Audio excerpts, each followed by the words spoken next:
As you make your way through Cursed Wasteland, you will encounter useless trash mobs, 2 very easy mini bosses, and a final boss where I've seen more people get kicked out of groups than in any other dungeon. Because you really have to know what to do here, or you will wipe your whole group over and over again.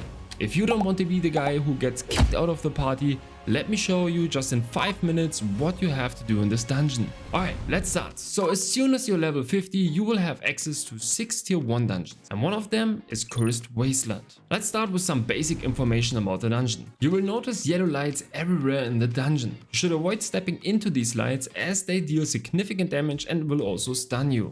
Next, let's talk about the trash mobs. As mentioned, they are not really dangerous, but they do have some fury attacks that can deal a good amount of damage. Either stay on range or block it, but other than that there is really nothing special about them. So the mini bosses are really easy. Both are mostly the same. They have 2 abilities. The first one targets players with an AoE attack, marked by a blue area on the ground. Either way you run out of them or you can even block them. The second ability pulls all players towards him, causing yellow lights to appear and dark energy to spread from the center, which deals heavy damage if you stay in it. You have to escape the dark area without touching the yellow lights, which can stun you and will kill you then. The second boss is exactly the same, except when the dark energy and the yellow lights appear, you must run to the black orbs to make the yellow lights disappear. So really nothing special here for them.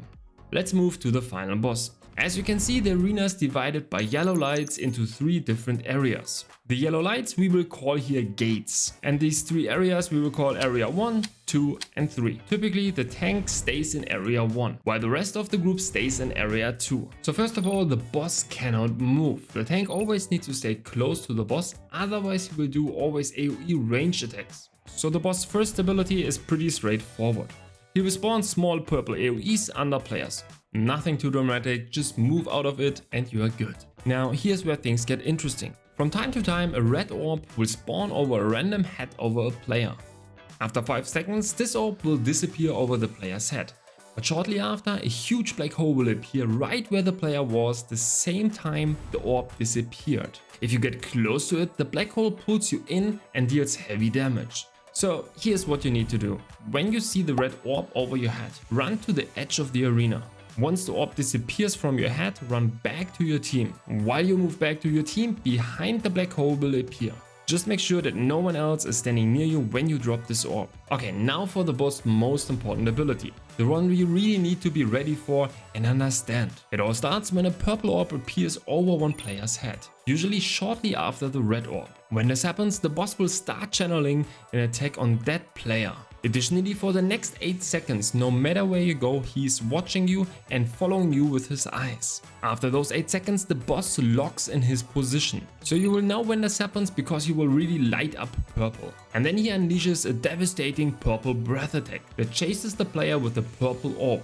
So as soon as you see them light up purple, run like crazy to avoid getting hit by the breath. As you can see, the gate between 2 and 3 is disappearing here. This can be done by interacting with the pillar on the end of the gate. Then these gates will always shortly disappear. This is important so that the player with the purple orb can actually escape the purple breath. Okay, now we have seen it once, but to really understand the strategy here, let's recap this on our nice board. So the purple orb appears over the player's head. Now usually the player positions himself in the middle of area 2 or a little closer to area 3. This really depends on your positioning of all of your party members. So the good thing is then that there's still room for all of the other players in area 2 without getting hit by the breath. After 8 seconds the boss lights up purple, signaling that his starting position is locked. Now the player will move counterclockwise so that the purple breath is not hitting the other party members. But someone has to open for him the gate between 2 and 3. Important here is that the player is running close to the boss and not on the outside of the arena, because this route would be way longer and you wouldn't make it. Okay, depending on the starting point of the breath in area 2, area 3 could already be enough to survive the breath. But to be sure, the tank should also always open here the gate between area 1 and 3. While the boss is here in this phase, the tank also don't need to stay close to the boss. Now someone can open the gate between 1 and 2 again, both of them get back into area 2. Okay, so everyone should always have an eye on who has the purple orb and think about, do I have to open the gate or not? Okay, last thing you need to know if the boss is getting below 30% HP, he will spawn 2 red orbs at the same time and 2 purple orbs one after another. So the 2 red orbs are not that much harder. But the 2 purple orbs on the other hand can be more complicated. If your positioning after the first purple orb is not perfect, people really need to be able to adapt here and have a good overview of all the other players. But since this can only happen when the boss is below 30% HP, a lot of groups will just sacrifice the second player with the purple orb. So he will just stand still and get the purple breath on him and die. Okay, that's it. This time also in time. So there are more advanced tricks you can do, like opening the first gate for yourself, using certain mobility spells to jump over the gates, and so on. But for the beginning, this should give you a good understanding on how to play the boss. If there are open questions, please don't hesitate and ask me in the comment section. And if you're new to Throne of Liberty, just a reminder that there's a starter series where I explain all the fundamentals about the game. If you like the content and want to support me, don't forget to subscribe and like. Thanks a lot and see ya in the next one.